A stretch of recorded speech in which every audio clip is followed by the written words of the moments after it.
Thursday, November 2. Here am I, send me.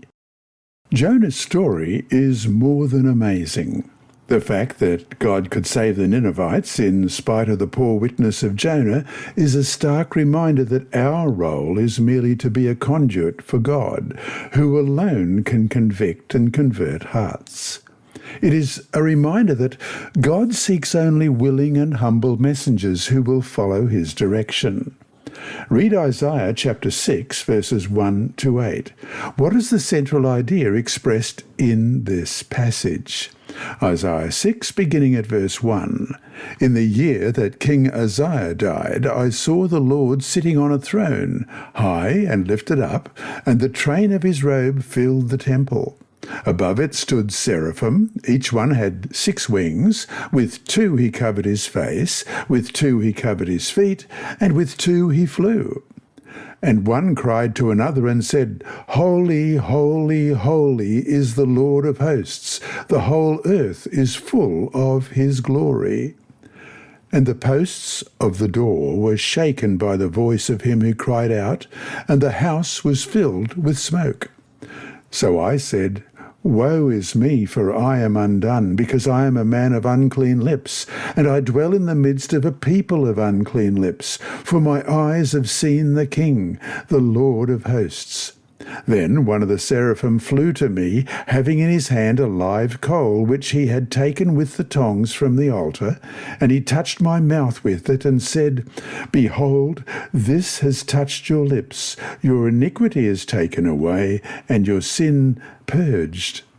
Also I heard the voice of the Lord saying, Whom shall I send, and who will go for us? Then I said, Here am I, send me. The call is there. God is looking for willing volunteers. We are to answer that call by submitting to his leadership, listening to hear his voice, and then choosing to obey whatever he tells us. The story of Jonah also reveals God's love for people who live where his love is not felt and his voice not heard. Just as God had pity on Nineveh, he has pity on the millions populating the cities today, where buildings replace trees and flowers, and constant noise makes it difficult to be still and listen. Of Nineveh, God said, They do not know their right hand from their left. That's Jonah 4, verse 11. God needs messengers who are willing to take his message of hope to those overwhelmed with the busyness and ugliness of life. Isaiah heard a voice saying, Who will go? What will your response be? And that brings us to our thoughts for today. Challenge. On a blank sheet of paper, or in your prayer journal, make a list of 10 people you know are not believers. We will call them your disciples. List them by name if possible.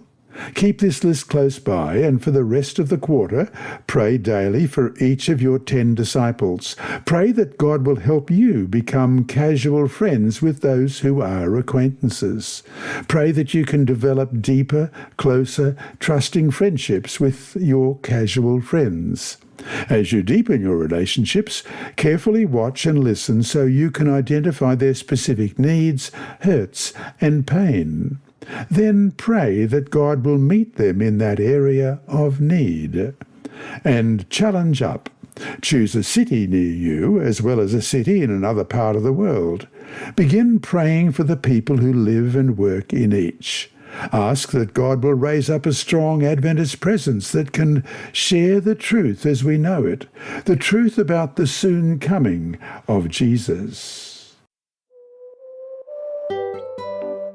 You have been listening to a reading of the Adult Sabbath School lessons by Dr. Percy Harold and the inside story by his niece Sibylla. Apart from being provided free to those who are visually impaired, these audio lessons are available on the official General Conference Sabbath School and Personal Ministry app, on SoundCloud, Apple iTunes, and also on YouTube. Search for Percy Harold Sabbath to find all of these. And remembering all the time that God is always faithful.